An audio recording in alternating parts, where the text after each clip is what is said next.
Assalamualaikum warahmatullahi wabarakatuh. Saya Reza Satria, NPM 2024240104. Di sini saya akan menjelaskan apa itu sistem memori.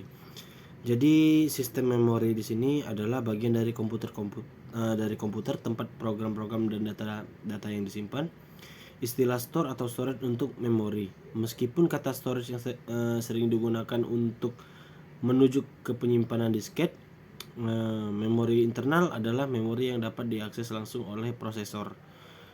Kemudian register yang terdapat dalam prosesor, cache memori dan memori utama berada di luar prosesor. Memori eksternal adalah memori yang diakses prosesor melalui piranti atau I/O dan disket dan hard disk. Kemudian sifat sel memori. Jadi sifat sel memori memiliki dua keadaan, yakni stabil dan semi stabil, yang dapat digunakan untuk mempresentasikan bilangan biner 1 atau 0. Sel memori mempunyai kemampuan untuk ditulis sedikitnya satu kali. Sel memori mempunyai kemampuan untuk dibaca. Kemudian lokasi memori. Memori internal berada di luar chip prosesor. Mengaksesnya langsung oleh prosesor.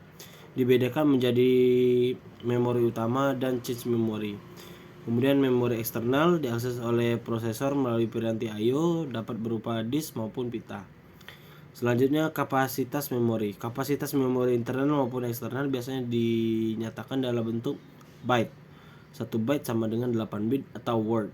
Panjang word umumnya 8, 16, 32 bit.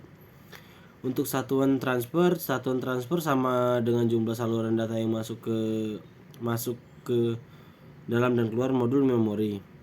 Jumlah saluran ini sering sama dengan panjang word, tapi dimungkinkan juga tidak sama. Kemudian metode akses sequential access, yakni memori diorganisasikan menjadi unit-unit data yang disebut record. Akses harus dibuat dalam bentuk urutan linear yang spesifik. Informasi pengalaman yang dipakai untuk memisahkan recordan dan untuk membantu proses pencarian. Kemudian terdapat share rate atau write mekanik untuk penulisan atau pembacaan memorinya. Kemudian ada pita magnetik, merupakan memori yang menggunakan metode sequential access. Selanjutnya metode akses. Direct access sama seperti sequential access, terdapat share rate, wait atau write mechanisms. Setiap blok dan record memiliki alamat unik berdasarkan lokasi fisiknya. Akses dilakukan langsung pada alamat memori, dan juga disk adalah memori direct access. Kemudian metode akses ketiga, yakni random access. Setiap memori dipilih secara random dan diakses serta dialamati secara langsung. Contohnya adalah memori utama. Kemudian kita lanjut metode akses keempat, yakni ada associative access. Jenis random access yang memungkinkan perbandingan lokasi bit yang diinginkan untuk pencocokan, dan juga data dicari berdasarkan isinya bukan alamatnya dalam memori. Contoh memori ini adalah change memory. Selanjutnya kita ada kendala memori. Kendala memori berapa banyak sih? Sesuatu yang sangat sulit dijawab, karena berapapun kapasitas memori tentu aplikasi akan menggunakannya. Kemudian seberapa cepat sih memori itu? Memori harus mampu mengikuti kecepatan CPU, sehingga terjadi sinkronisasi kerja antara CPU dan memori tanpa adanya waktu tunggu karena komponen lain belum selesai prosesnya. Selanjutnya berapa mahal sih? Relatif ya. Bagi produsen selalu mencari harga produksi paling murah tanpa mengorbankan kualitasnya untuk memiliki daya saing di pasaran. Selanjutnya masalah memori.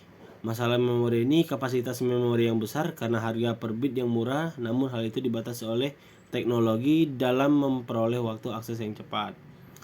Selanjutnya satuan memori. Satuan pokok memori adalah digit binary yang disebut bit. Bit dapat berisi sebuah angka 0 atau 1. Memori juga dinyatakan dalam byte. 1 byte sama dengan 8 bit ya. Kumpulan byte dinyatakan dalam Word. Kemudian panjang Word yang umum adalah 8, 16, dan 32 bit yang seperti saya jelaskan tadi. Kemudian untuk jenis memori random access, yakni random access yaitu data secara langsung diakses melalui logik pengalaman wired in. Dimungkinkannya pembacaan dan penulisan data ke memori secara cepat dan mudah. Kemudian volatile RAM, menyimpan data sementara. RAM dinamik disusun oleh sel-sel yang menyimpan data sebagai muatan listrik kapasitor. Selanjutnya kita ada ROM. ROM di sini maksudnya adalah read only memory. Ini sangatlah berbeda dengan RAM ataupun data permanen, tidak bisa diubah.